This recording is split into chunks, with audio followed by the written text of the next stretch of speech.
มือนี่จากกสิมารีวิวไปหาอยู่หากินหาแนวกินอยู่ในป่าแล้วกลับมาให้แนวกินให้ทุกคนเบิ่งเด้อมื้อนี้จากกสิไปหาตียอดขวายอดหวายมักปีอยู่ในห้วยหาเก็บผักมาให้แนวกินให้ทุกคนเบิ่งมาแกงให้ทุกคนเบิ่งเด้อแล้วเป็นจังใดกะเกียมไปรับชมคลิปเต็มคลิปยาวๆนำกันเลยเด้อทุกคนอันฝากทุกคนกดไลค์กดแชร์จะได้เบิ่งคลิปเต็มกันเวลากระไปเบิ่งคลิปเต็มนำกันเลยเด้อ อย่างแรกเลยก่อนจะเข้าหวยก็ต้องเกียมหนามก่อนหนามที่จอยจะเกียมมื้อนี้ก็คือจะเป็นหนามคอลาฟิลเด้อทุกคนต้องผสมคอลาฟิลดีพาดก่อนคอลาฟิลดีพาดนี่ก็คือจะช่วยลดสารพิษออกจากร่างกายของคนเฮาบ่ว่าเฮาจะกินอีหยังมารู้สึกว่าสบายท้องเจ็บท้องไปถ่ายบ่สะดวกถ่ายบ่สบายกินนั่นก็อยากกินนี่ก็แบบรู้สึกแบบว่าบ่สบายท้องตลอดก็สามารถกินคอลาฟิลดีพาดนี่ใส่ได้ทุกคนคอลาฟิลดีพาดนี่ก็คือต้องเอามาผสมน้ำแบบนี้ ตุกน้ำดื่ม1 ตุกนี่ก็สามารถใส่ได้2 บ่วงคอลาฟิลเด้อทุกคนอันนี้ก็คือจะเป็นคอลาฟิลดีพาดคอลาฟิลดีพาดนี่ก็คือช่วยล้างสารพิษออกจากร่างกายของคนเฮาเด้อทุกคนเวลากินเข้าไปอันนี้คอลาฟิลดีพาดเด้อสำหรับผู้ใดที่สนใจอยากได้คอลาฟิลดีพาดก็สามารถสั่งซื้อผ่านทางบัวพาหรือคนหาเบิ่งใน TikTok Facebook อาหารบัวพาหรือสักแชทรายละเอียดส่วนตัวผ่านหาบัวพา02099266456มาได้เลยเด้อทุกคนอันนี้ก็คือจะเป็นเบอร์ส่วนตัวของบัวพาเด้อ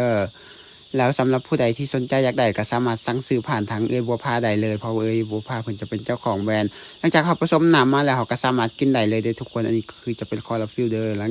ลังจากกินน้ำแบบคอลาฟิลแล้วต่อมาจากเกี่ยมเครื่องเข้าในห้วยเลยเข้าในห้วยไปหาแนวกินก็คือเอาต้องมีถงมีกุ๊บใส่กุ๊บกันแดดกันฝนกันตัวแตน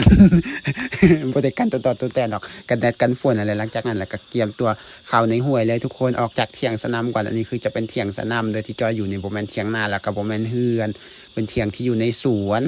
จากนี้จอยก็คือจะมาหาอยู่ในห้วยน้องปลายในสวนในทุกคนจอยก็บ่เคยมาหาแล้วกินอยู่ในสวนห้วยน้องปลานี่จักเทื่อนี่เป็นครั้งแรกเลยเข้ามาในห้วยอย่างแรกเลยที่จอยจะเอาก็คือจะเป็นยอดไก่ห่างเลยทุกคนยอดไก่ห่างนี่กันที่ขายกับยอดหวายโดยต่างแค่ว่ามันจะบ่มีหนามแล้วก็คือจะบ่แซ่บอันเท่ากับยอดอันหวายดอกยอดหวายจะแซ่บกว่ายอดหวายอยู่บ้านจอยจะบ่ได้ขมเด้อยอดหวายอยู่บ้านจอยจะหวานอันนี้ก็คือจะเป็นยอดไก่ห่างแต่มันก็ขายกับยอดหวายนั่นแหละทุกคนอันนี้คือเป็นยอดไก่ห่างเด้อหลังจากตัดยอดไก่ห่างมาแล้วเขาก็คือจะมาปอกให้ทุกคนปอกกับแก่ออกเอาแต่กับอ่อนมันแล้วเขาก็สิเตรียมไปเฮ็ดแนวกินแบบเขาก็จะเอาแต่วันเขาจะกินได้นั่นแหละวันใดแก่ก็บ่ต้องเอาเดือนนี้คือจะเป็นยอดไก่ห่างบ่ฮู้ว่าบ้านทุกคนมีคือกันบ่ยอดไก่ห่างแบบนี้บ่ฮู้ว่าบ้านทุกคนเอายอดไก่ห่างคือบ้านจอยบ่บ้านจอยเอิ้นมันยอดไก่ห่างเด้อหลังจากได้อันที่1มาแล้วก็เอายอดที่2ทุกคนเอาก็จะเอาแต่ยอดใหญ่ยอดที่ว่ามันมีแนวกินหลายยอดน้อยก็จงให้มันสูงขึ้นมาให้มันออกมาใหม่อย่างแบบนี้หลังจากได้วันซุ่มแรกแล้วก็ต่อไปวันที่2ทุกคนมาวันนี้ก็ได้ขึ้นหวยเด้อหวยนี่ก็คือจะเป็นแบบเป็นแกงหินลงขายน้ำตกตาดนะทุกคนก็ต้องปีนขึ้นมาแล้วจากนี้แล้วก็มาเอาอีกอันวันที่2วันที่2ก็คือมีแต่ยอดเดียวทุกคน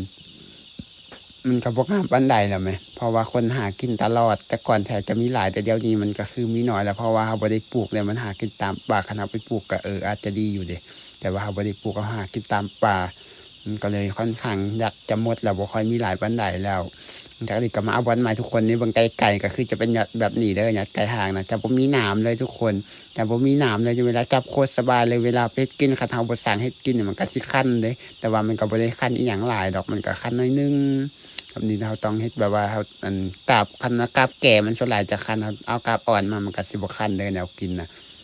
อันนี้ก็คือจะเป็นยอดไก่ห่างยอดที่1ยอดที่2วันนี้ก็ได้2ยอดคือกันทุกคนรวมๆก็คือว่าได้หลายยอดแล้วที่จอยหามานี่แต่ก็ยังบ่พอหาไปเรื่อยๆจนกว่ามันสิพอกินเพราะว่าแนวกินมันน้อยเด้อยอดไก่ห่างจังซี่นะมันแนวกินมันบ่ได้หลายมันบ่คือยอดหวายแนวกินจะหลายอยู่แต่ยอดไก่ห่างแบบนี้แนวกินมันโคตรน้อยเลยทุกคนแต่ว่ามันก็ค่อนข้างแซ่บขายคือกับยอดหวายเลยแต่ว่ามันก็ยอดหวายจะแซ่บกว่าถ้าเทียบกันกับบ่เท่ายอดหวายแล้วเพราะว่าบางคนก็จอยเห็นอยู่ดอกอันคอมเมนต์นะบางคนก็บอกว่ายอดหวายขมบ่อยู่บ้านข่อยยอดหวายขมว่าซั่นก็คือเอาจริงยอดหวายบ้านจอยบ่ได้ขมเด้อทุกคนยอดหวายบ้านจอยจะหวานยอดหวายบ้านจอยอันที่มันขมก็คือจะเป็นหวายน้ำเหลืองหวายน้ำเหลืองจะเป็นหวายง่ายๆหวายน้อยๆตามที่จอยหาตามป่าจะบ่ขมเด้อจะหวานแฮงอั อันนี้หลังจากนี้เขาก็คือแล้วทุกคนสำหรับยัดไก่หางจอยก็คือจะเอาแค่นี้แล้วต่อมาก็คือมาหาบักมักปีมักกล้วยอย่างแบบนี้อยู่ในป่าทุกคนโคตรสูงเนี่ยต้นกล้วยแต่ละต้นเบิ่งไหมจนว่าโอ้โหคันว่าตั้งเฮือนเทียบใส่เฮือนก็คือมันเฮือน2 สัน3 สันกกล้วยกกหนึ่งโคตรสูงแล้วจอยบักกกล้วยทุกคนก็แล่ไปทางมักปีเบิ่งโอ้โหก็เป็นตะหยานจะมีตัวต่อนำระวังเลยทุกคนผู้ใดที่มักปีในฤดูนี้ตัวต่อคือหลายแห้งเลยโคตรเป็นตะหยานเป็นมักปีทั้งมักทั้งหยานแล้วก็โอ้โหจอยกับมักแล้วก็แบบมันก็กล้วยสิลมแล้วจอยก็ฮีบแหลนเลยทุกคนเพราะว่าอันคือหยานตัวต่อมันคือโคตรหลายเลยนะโอ้โหจนแบบเป็นตะหยานแห้งบูหัวตัวต่อสิไหลเขาตอนใดมึงจอยกับแหลนทุกคนแหลนบูอีหยังเลย เพราะว่าหยานตัวต่อชิบินมาทันนะจ๊ะเอาก๊กที่1แล้วจอยกับมาเอาก๊กที่2ต่อมักปีเพราะว่าเอามักเดียวมันก็คือสิบ่พอกินแนวกินมักปีกับบ่ได้มีหลายคือกันเด้อทุกคนกกล้วยนี่ก็คืออยู่ในป่าโคตรมีหลายทุกคนทำบ่ต้องปลูกเลยเด้ออยู่บ้านจอยนะคือโคตรมีหลายแห้งเลยกกล้วยป่านี่มักปีก็คือแต่กกล้วยนี่จะกินได้แต่ปีมันหมากมันจะกินบ่ได้เพราะว่ามันมีแก่นหลายแก่นมันแบบโคตรหลายมีแต่ตัวสัตว์ป่าเท่านั้นที่จะกินมักกล้วยนี่ได้ตัวสัตว์ป่าตัวสัตว์บ้านแถวเลี้ยงเนี่ยมันกินได้หมดเพราะมันมีแก่นแต่ว่าผู้คนเราจะกินได้แต่มักปีหรือว่ากินหยวกกล้วยนี่แหละทุกคนแต่ว่าจอยก็บ่เคยกินหยวกกล้วยคือกันดอกหยวกกล้วยมีแต่กินดิบกินอย่างแบบนี้นะกินเอามากินสุกนี่ก็บ่เคยเอามากินยักเทื่อจากนี้วักลงมาแล้วก็ไปเราเอามักปีทุกคนมักปีก็คือจะเป็นแบบนี้เลยมันก็ออกหมากมาแล้วออกมักกล้วยพร้อมอันนี้ก็คือจะเป็นมักปีได้มาแล้วสำหรับมักปี2มากแล้วแนวกินเขาก็คือได้พอแล้วทุกคนแต่ว่าก่อนสิกลับเขาก็รู้สึกว่าเมื่ออยากกินน้ำหนังพักผ่อนก่อนกินคอลลาฟิลไซอันนี้จะเป็นน้ำคอลลาฟิลช่วยล้างสารพิษออกจากร่างกายเด้อสำหรับผู้ใดที่สนใจอยากได้ก็สามารถสั่งซื้อผ่านทางบัวผ้าได้เลยเด้อบัวผ้าจะเป็นเจ้าของแบรนด์คอลลาฟิลนี่เลยหลังจากนี้ต่อมาก่อนกลับใจก็คือมาหามาแข่งก่อนทุกคนเตรียมจะไปแกงในนี้คือจะมาหาแนวกินตอนสวยเด้อหามาเฮ็ดเองกินเองแบบนี้นะทุกอย่างคืออยู่ในป่าอยู่ในภูเขาแบบนี้โอ้โหมันมีหลายมะแข่งแบบนี้ก็คือการทุกคนไม่ได้ปลูกเลยเด้อมะเขือพ่วงนั่นแหละคือแบบมีหลายแห้งเลยแหละอยู่บ้านจอยนั้นอยู่ในป่าอยู่ในสวนอยู่ในไห่อยู่ในนาคือมีหลายแห้งเลยมักอันแขวงนี่นะอยู่ในบ้านแถวบ่ค่อยมีเด้อเพราะว่าในหมู่บ้านมันตัวไก่กินหมดอีกอย่างประมาณนี้นะหลังจากนี้มาหอดในเที่ยงแล้วทุกคนก็มาโคนออกว่าแนวกินที่จอยไปหามาได้อีกอย่างแดอย่างแรกเลยก็คือจะเป็นมะแข่งที่จอยเอามาทุกคนมะแข่งกันได้สำนีมะแข่งก็คือได้หลายแห้งเลยหลังจากนี้ต่อมาก็คือเอามักปีออกแล้วก็ยัดไก่ห่างออกเนี่ยไก่ห่างก็คือจะได้พอกินอยู่ทุกคนเพราะว่าเขาเอาเฉพาะที่เขาจะกินคนเดียวจอยเฮ็ดแนวกินอยู่ในส่วนคนเดียวเดี๋ยวบ่ได้เฮ็ดเผื่อผู้ใดเด้อเพราะว่ามาส่วนคนเดียวพ่อแม่เขาก็ไปเวียกของเขาย้ำนี้เกี่ยวเขาแล้วพ่อแม่เขาก็ไปเกี่ยวเขาส่วนจอยก็คือมาเฝ้าสัตว์เลี้ยงแล้วก็ถ่ายคลิปให้ทุกคนเบิ่งหลังจากนั้นต่อมาก็คือมาเกี่ยมแนวปรุงอีกทุกคนก็คือมาหาเก็บผักแป้นอันนี้จะผักแป้นเด้อเพราะว่าบ้านทุกคนผักอีหยังอยู่บ้านจอยจะผักแป้นเด้อแต่ว่าอยู่ในเมืองอยู่ในประเทศลาวจะว่าผักแป้นหมดบ่ฮู้ว่าอยู่ไทยผักอีหยังต่อมาก็คือมาหาดอกมักบวบแล้วก็เก็บมักบวบนำทุกคนจะไปแกงใส่น้ำยอดหวายยอดยอดไก่ห่างยอดไก่ห่างยอดหวายก็ได้ยอดหวายแหละแกงใส่ยอดหวายแกงใส่มักปีต่อมาก็คือมาเอามักอันบวบเอาผักดอกมักบวบยอดมันเอาเด้อทุกคนเราจะแต่มากับดอกมันมักบวบก็คือโคตรงามเลยนี่เขาก็ปลูกเอาเด้อมักบวบมันไม่ได้เกินธรรมชาติเราต้องปลูกเอาจังจะได้กินเขาปลูกก็ไม่ได้กินเดี๋ยวนี้ก็คือได้มาพอแล้วทุกคนสำหรับมักบวบต่อมาก็คือมาล้างน้ำก็คือบ่ต้องได้ซื้อน้ำในห้วยคือแบบมีหลายแห่งอยู่บ้านเฮา อันนี้ก็คือจะเป็นน้ำทุกคนต่อมาแล้วมาล้างน้ำก็คืออย่างแรกก็ต้องล้างเอาดอกมักบวบก่อนหลังจากล้างดอกมักบวบแล้วก็ล้างผักแป้นต่อผักแป้นก็คือแบบโคตรงามเลยนะทุกคนคือมีหลายแห่งเลยอยู่ในเรียบไห่เรียบสวนเรียบเถียงเที่ยวพักอาศัยนะคือแบบมีหลายแห่งบางบ่อนนี่ก็มีบางบ่อนนะบ่มีเขาก็เอาแก่นมันมาหวานแล้วมันก็ออกมาบางบ่อนนี่ก็คือบ่ต้องหวานมันนักเกิดเองเลยหลังจากนี้แล้วต่อมาก็คือซอยมักบวบทุกคนมักบวบก็ต้องพานี่เด้อต้องพาเป็นอันน้อยๆใส่หมอมันจะได้สบายหมอกับโบแมนหมอใหญ่เด้อต่อมาก็คือมาล้างมาแข็งต่อเลยมาแข็งปกติส่วนหลายแถวยุบานจะเขามักง่ายเขาจะบกปิดออกอันจากอันกวันมันเลยทุกคนเขาจะใส่ไม่ทั้งกวันมันเลยแต่สำหรับจอยแต่จอยรู้สึกว่าเอาใส่แบบเป็นหมากมันเลยจะสบายกินง่ายเนี่ยก็เลยปิดเอาเป็นหมากแบบนี้ทุกคนหลังจากนี้ก็คือแล้วสำหรับมักแขวงก็คือได้ซ้ำนี่ต่อมาก็คือมาปอกยัดไก่ห่างแล้วก็จะปอกมักปีเด้อทุกคน แต่ว่าปอกมาปกติเขาคันเขาใส่น้ำแล้วมันจะแดงเลยทุกคนเพราะฉะนั้นเขาต้องเอาน้ำมาพร้อมเลยปอกแล้วก็เอาใส่น้ำพร้อมเลยมันจะบริแกะแดงเลยสำหรับยอดอันนี้นะมันก็คล้ายยอดหวายหรือยอดหวายเขาก็ต้องเอาใส่น้ำมันจะบริแดงเวลาปอกเอาแต่อ่อนมันมานะจากนั้นเขาก็บอกแล้วเขาก็เอาใส่อันในแซ่น้ำไว้เลยแบบนี้ทุกคนมันก็ดีคือยอดกระหางบางมันคือบ่คือยอดหวายคืออย่างที่จอยว่าบางมันแนวกินมันมีน้อยเดียวไหมทุกคนยอดง่ายใหญ่แบบมันปอกมาแนวกินโคตรน้อยเลย เพราะว่า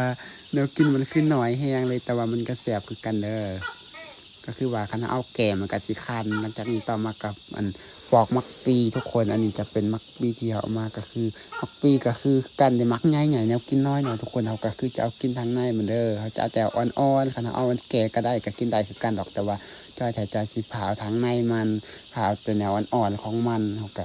แกะเอาแนวอ่อนๆของมันมากินเลยทุกคนเราจะแกงใส่น้ำยอดหวายยอดใกล้หางของเฮาหลังจากเหนียวก็คือแล้วสำหรับมักปีมักเปรี้ยวก็ได้สำนีเลยทุกคน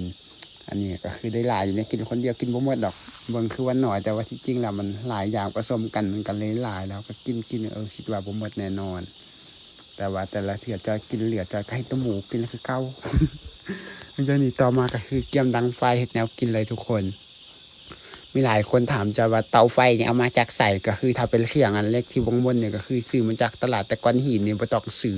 อยู่ตามเรียบให้เรียบสวนอยู่เรียบหนามโคตรมีหลายเลยก้อนหินนะเอามาสามารถมาให้เตาไฟได้เลยต่อมาก็เอาหม้อมาแล้วก็เอาน้ำใส่ทุกคนเอาน้ำใส่แล้วต่อมาเกลือใส่แป้งนัวใส่แบบนี้อันนี้คือเนี่ยเขาจะแกงแล้วก็มักเผ็ดใส่เอาขาอ่อนใส่แล้วก็เอาปลาแดกใส่หน่อยนึงปลาแดกใส่เพราะว่ามันจังจะได้แซ่บต่อมาก็คือยกขึ้นในเตาไฟทุกคนแล้วก็พยายามดังไฟใส่ให้มันฟุดหลังจากหม้อมันฟุดมันเดือดแล้วต่อมาเอาหัวชิงเคอร์เซอร์แล้วก็จะมักปีเอายอดไก่หางเซอร์แบบนี้หลังจากมักปียอดไก่หางเซอร์แล้วก็มักแข็งเซอร์แล้วก็คนให้มันเข้ากันแล้วก็ปกไว้ก่อนสักพักหนึ่งให้มันฟุดมาอีกทีให้มันหม้อจะสุกแล้วต่อมาเอามักบวบใส่เอาผักใส่ก็คือจะมีผักแรงลักเลยว่าอีกตัวอะไรทุกคนแล้วก็บวบมันผักอีกตัวผักแรงลักแล้วก็เอาใบขิงใส่แล้วก็เอาผักบวบใส่แบบนี้หลังมักจากนี้ก็คนมันเข้ากันแล้วก็ปกไว้ให้มันสุกทุกคนถ่ายมันสุกเด้จากนี้บางมันคือว่าที่สุกแล้วก็มาฟืนทางฟืนเอาทางมักปีขึ้นทางเทิงน้ำอย่างประมาณนี้โดนสักพักหนึ่งมันก็สุกแล้วทุกคนก็โป่งแบบนี้โป่งมาแล้วก็เตรียมตักสิกินเลยอันนี้ก็คือแนวกินตอนสวยของเฮามื้อนี้ทุกคนเอามาคือว่าน้อยหน่อยพอมาแกงมาปรุงมาเต็มหม้อพรมีหลายอย่างละเล็กอย่างละน้อยมันก็คือหลายดิอันนี้คือแนวกินตอนสวยของเฮาหลังจากเดียวกันแล้วทุกคนต่อมาก่อนกินข้าวก็กินหนามก้อนมันจะได้กินข้าวแบบลงสบายก็คือกินหนามคอลาฟิลไซเดอร์สำหรับผู้ใดที่สนใจอยากได้คอลาฟิลนี่ก็สามารถสั่งซื้อผ่านทางบัวผ้าได้เลยเด้อทุกคนหลังจากนี้ครับก็กินข้าวต่อเลยมาได้ทุกคนกินข้าวน้ำกันแนวกินเองกินเองแซ่บบ่แซ่บก็ต้องแซ่บไปก่อนเพราะว่าเขามักแนวใดเขากินแนวนั้นเขาก็มีแจ่วนำโดยทุกคนแล้วคลิปตัวนี้จอยก็คือจะได้ขอจบสำนีเลยสำหรับผู้ใดที่มักเบิ่งคลิปแบบนี้ก็อย่าลืมกดไลค์กดแชร์กดติดตามให้จอยเด้อเพื่อไปรับชมคลิปใหม่คลิปแนวใดจอยถ่ายแนวใดก็เตรียมรับชมกันเด้อสำหรับคลิปนี้ขอจบสำนีแล้ววันละก็ไปบ๊ายบายพบกันใหม่คลิปหน้าเด้อ